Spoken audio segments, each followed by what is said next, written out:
Selamat pagi sahabat-sahabat Kristus. Tema saat teduh pagi ini adalah hidup berintegritas.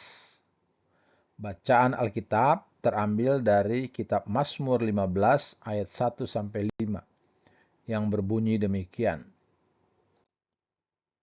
Mazmur Daud, Tuhan, siapa yang boleh menumpang dalam kemah-Mu? Siapa yang boleh diam di gunung-Mu yang kudus?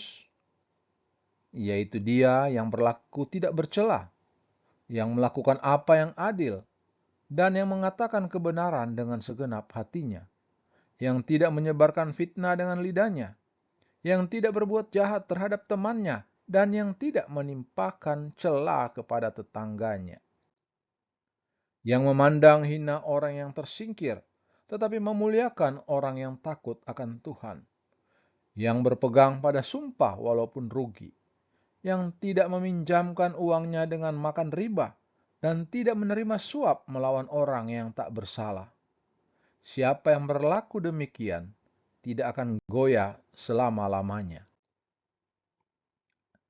Ayat hafalan pagi ini terambil dari kitab Amsal pasal 11 ayat 3 yang berbunyi, orang yang jujur dipimpin oleh ketulusannya, tetapi pengkhianat dirusak oleh kecurangannya.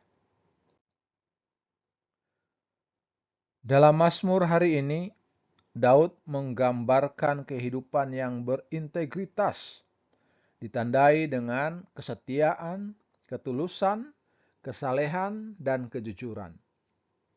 Untuk mengembangkan dan mempertahankan gaya hidup yang diperkenankan Allah ini, maka kita harus pertama merumuskan keyakinan berdasarkan kitab suci. Kebutuhan kita akan juru selamat, kematian Kristus demi kita, keselamatan melalui iman saja, dan anugerah hidup yang kekal yang diberikan Bapa adalah kebenaran-kebenaran mendasar yang menjadi dasar kehidupan kita. Saat kita menyelaraskan pemikiran kita dengan firman Tuhan, identitas dan prioritas kita harus mengalir dari prinsip-prinsip ini. Kedua, tunduk pada ketuhanan Kristus. Yesus memerintahkan kita untuk menyangkal diri sendiri dan mengikut Dia. Markus 8 ayat 34.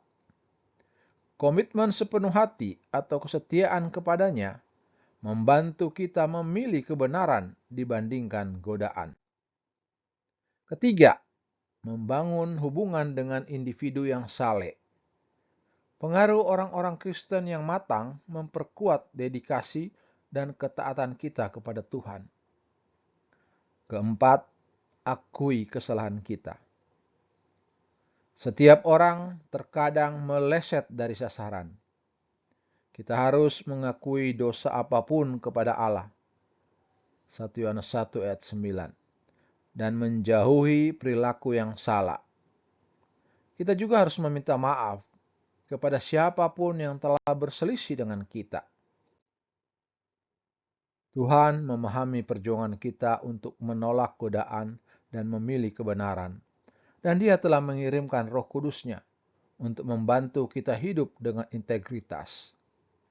Mintalah Dia hari ini untuk membantu Anda mewujudkan nilai-nilai dalam Mazmur 15. Ingat, meskipun kita berpotensi melakukan kesalahan selama hidup kita, Allah merasa terhormat dengan usaha kita untuk menjaga integritas.